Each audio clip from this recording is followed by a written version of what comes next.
Hoy, notre petite visite pédestre du vieux centre de Rio commence au bas des escaliers de Selarón, inondés de monde comme à l'accoutumée.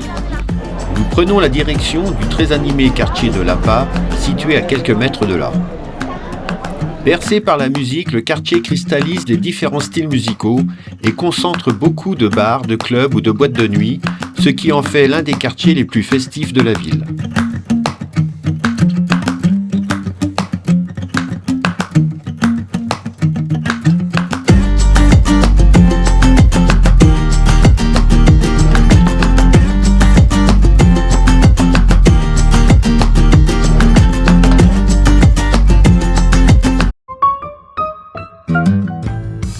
Juste à côté, nous voilà arrivés aux fameuses arches de Lapa.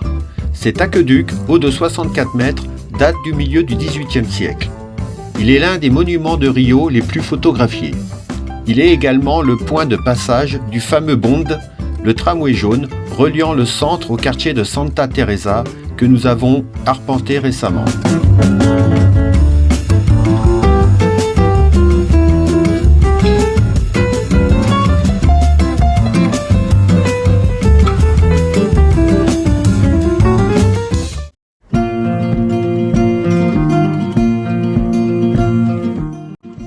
Derrière les arches, nous pénétrons dans un quartier plus moderne. En effet, ici, les buildings de verre contrastent avec les immeubles détériorés de Lapa. La cathédrale San Sébastien est le symbole du renouveau et du modernisme de Rio et du Brésil en général dans les années 60 et 70.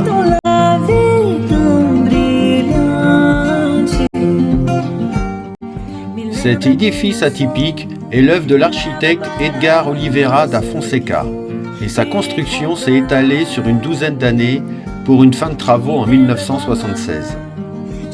La structure en forme de pyramide, haute de 96 mètres, est plus connue sous le nom de cathédrale métropolitaine. L'intérieur impressionne par son immense espace et par ses colonnes de vitraux formant une croix sur la voûte.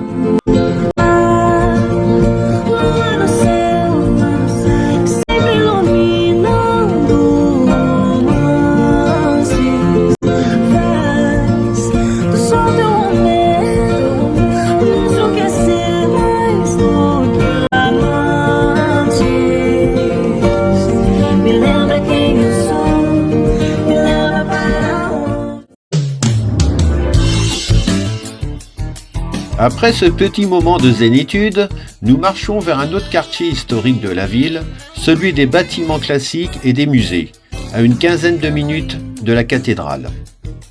Cette petite marche nous a confirmé que la ville n'était pas totalement sûre et que le sentiment d'insécurité peut exister.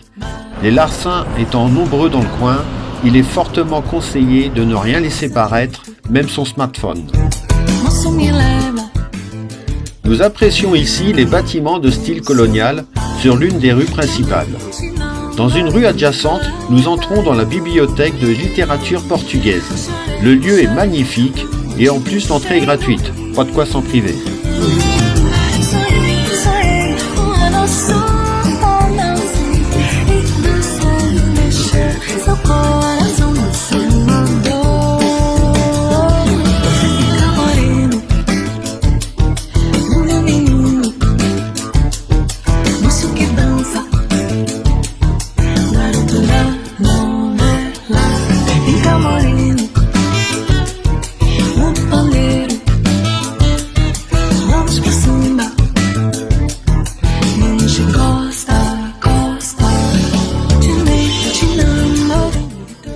Nous nous arrêtons pour faire une petite pause déjeuner dans un restaurant de spécialité brésilienne très prisé des locaux.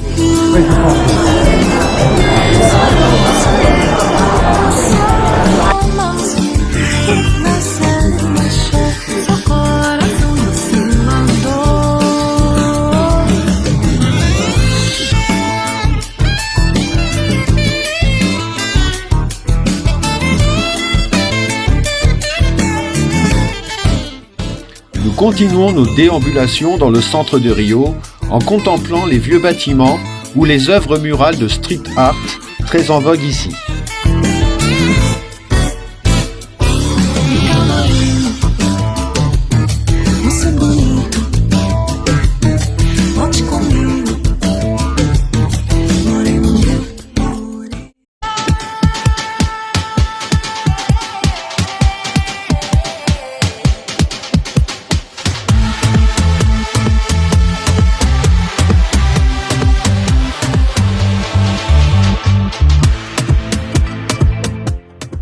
Après cette balade, nous vous proposons de faire un petit tour devant un lieu emblématique de Rio. Son stade de football est en effet un symbole de la ville et du pays. Ce sport est élevé ici au niveau de religion. Il fait partie de l'ADN de ses habitants.